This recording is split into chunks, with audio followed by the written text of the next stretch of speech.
guys, it's Temi here on our last episode of Summer Eats in Somerville. I know, I'm crushed, but good things come to an end.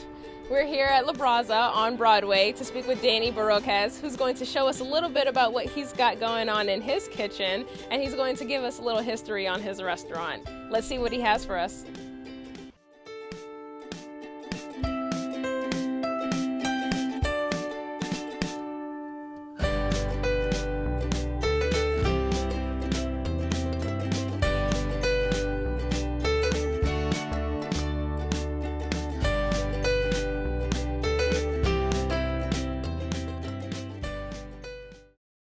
I'm here with Daniel Barroquez, and he's going to talk to us a little bit about Brasa. Hi, Daniel. How are you? Good. Very good. So what can you tell us about your restaurant? What can I tell you about Brasa? Well, we're located in East Somerville, 124 Broadway.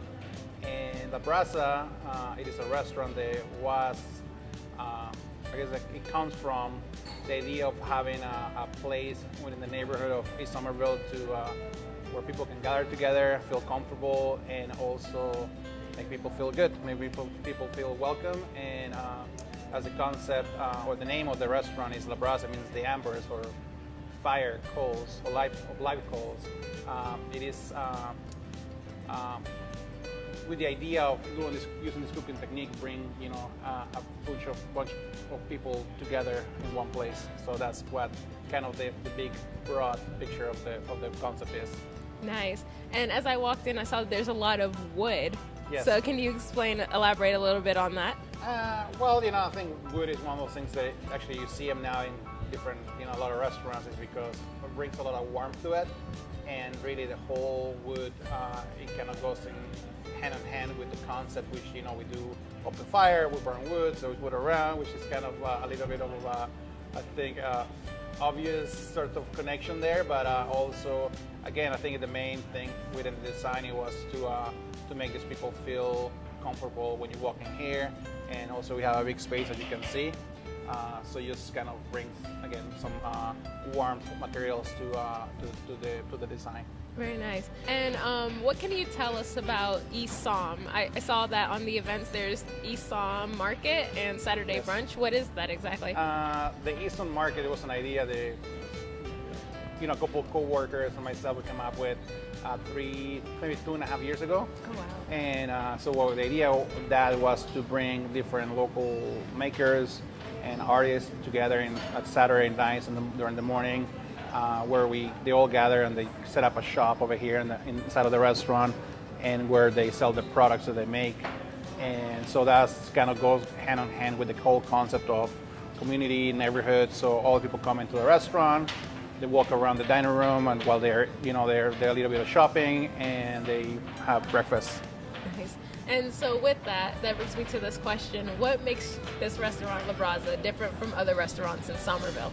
Well, I think it's the fact that number one, I'm here every day. It's kind of you don't see that often. I think that kind of brings a little more personal sort of interaction with the and really what we are kind of a new sort of restaurant within the neighborhood, and I think it's a lot of things that are different to every restaurant is different to start with, but the list, I think it can be if I start to pull in some details, the wood fire cooking that we do, Yeah. You don't see that very often, Right. and so that's something very, very unique, and that's, it's one of the few things that I can say right now pretty much.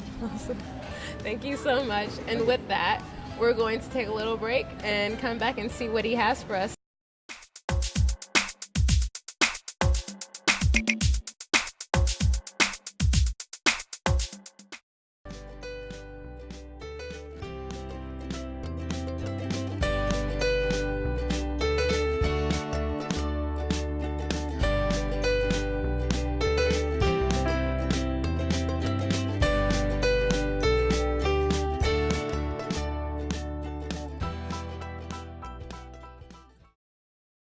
Alrighty guys, and we're back. So what do we have here? Here in front of you have an empanada, which is something that we're known for. In this case, we put our own twist. You see a lot of types of empanadas in South America made out of corn flour, wheat flour, and you can see them all over through Mexico, Colombia, Argentina. In this case, I put my own little twist. And what we do with empanada, we made a filling with quinoa, Swiss chard, and cotija cheese, which is a vegetarian dish. Oh, that's great. And I think it's just has a little bit of, I guess, the different flavors what you find in your typical empanada, which usually are meat-based. So this is what we did. And then right next to over here, you have pepperette, which is a roasted red pepper sauce, onions, and then we put up some Parmesan cheese on top of it.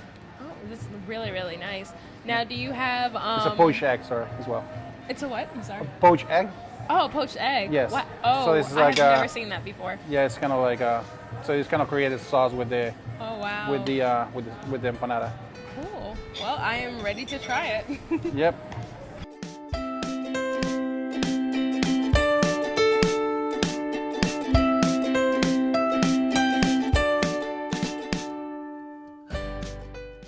That's really good. Like, no, that's...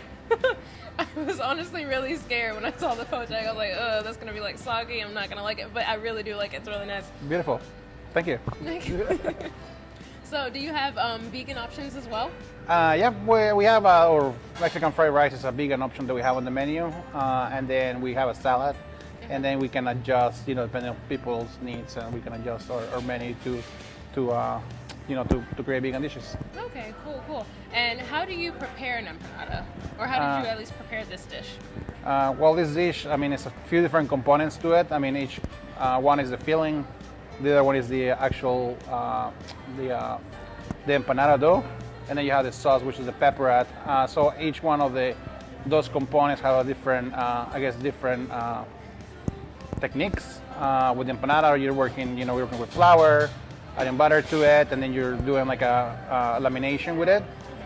So you roll the empanada, treat that almost like if it was like a pasta dough. Mm-hmm. Pass it through a sheeter, do very thin when we cut circles.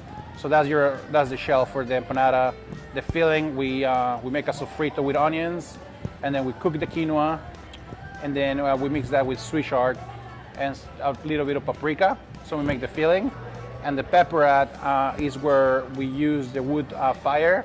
Okay. We burn the peppers, we blister them, take the skins off, seeds out, and then we make this relish made out of tomato base, peppers, onions, and paprika again as well. Oh, okay.